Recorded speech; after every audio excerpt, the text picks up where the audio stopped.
আত্মীয় স্বজনকে চারটি কথা কখনো বলবেন না, তাহলে কঠিন বিপদে পড়ে যাবেন। মাস্ট বি আপনার লাইফে বিপদ চলে আসবে যদি আপনি আপনার রিলেটিভস যারা আছে, আত্মীয় স্বজন যারা আছে, তাদেরকে চারটি কথা বলেন।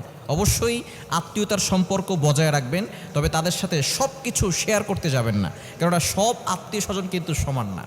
এজন্য আত্মীয় স্বজন থেকে এই চারটি কথা কখনো বলবেন না। নাম্বার ওয়ান, এক নাম্বার হচ্ছে আপনার অভাবের কথা, আপনার কষ্টের কথা আপনি আপনার আত্মীয় স্বজনকে বলবেন না।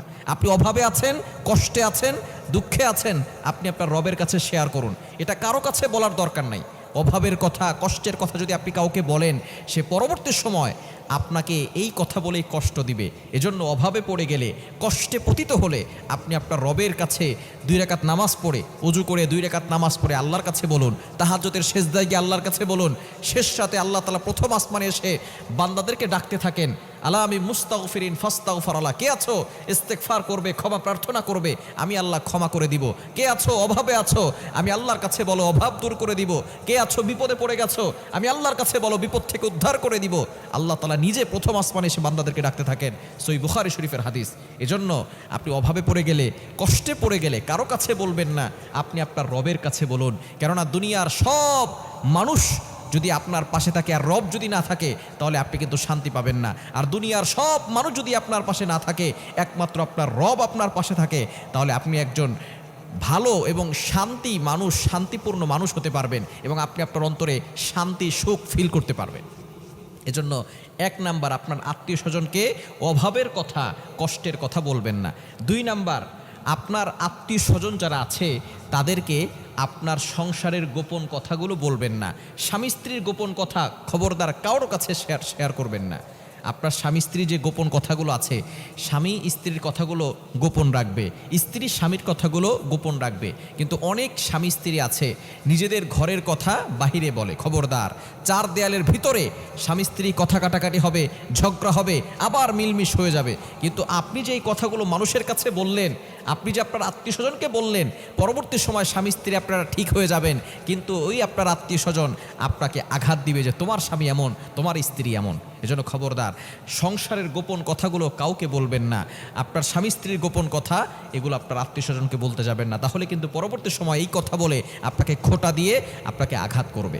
3 নাম্বার হচ্ছে আপনার সন্তানের বদনাম কারো কাছে বলবেন না। নিজের সন্তানের বদনাম যে সমস্ত মা বাবারা করে, তাদের মতো হতবাগার কপাল পোড়া কেউ হতে পারে না। নিজের সন্তান যদি খারাপও হয় তারপরও বলতে যাবেন না। আপনার সন্তানের মেধা ভালো না, আপনার সন্তান পড়ালেখা পারে না, যাই হোক, আপনি আপনার সন্তানকে কখনো ছোট করবেন না এবং মানুষের কাছে ক্রিটিসাইজ করবেন না, তুচ্ছ তাচ্ছিল্য করবেন না। আপনার সন্তানের কথা, তার বদনাম, তার যে যে দোষগুলো সে করে, সেগুলো খবরদার কখনো আপনার আত্মীয় স্বজনকে বলবেন না। পরবর্তী সময় আপনার সন্তানের নামে খোঁটা দিবে, আপনাকে আঘাত করবে।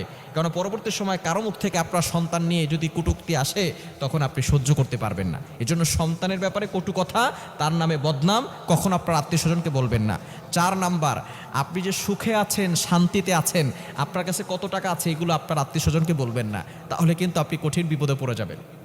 যদি আপনি মানুষকে বুঝান যে আপনি শো অফ করেন, আমার কাছে অনেক টাকা পয়সা আছে, এটা যদি আপনি মানুষকে বুঝান আর তারা যদি বুঝতে পারে, তাহলে দেখবেন আপনাকে বারবার বিপদে ফেলতে চাইবে, আপনাকে নিয়ে হিংসা করবে। আপনি সুখে আছেন, এর দেখে অনেকের সহ্য হবে না। অনেক আত্মীয় স্বজন সামনে খুব ভালো দেখা যায়, কিন্তু তারা পাশ থেকে দূরে যাওয়ার পরেই তারা আপনার সাথে হিংসা করে। আর আরেকটা বিষয় হচ্ছে বদনজর। এটা কিন্তু সত্য। আপনি সুখে আছেন, শান্তিতে আছেন, এটা কিন্তু অনেকের বদনজর লেগে যায়। নবীজি সাল্লাল্লাহু আলাইহি ওয়াসাল্লাম বলেছেন, আল আইনু হাক্কুন, বদনজর সত্য।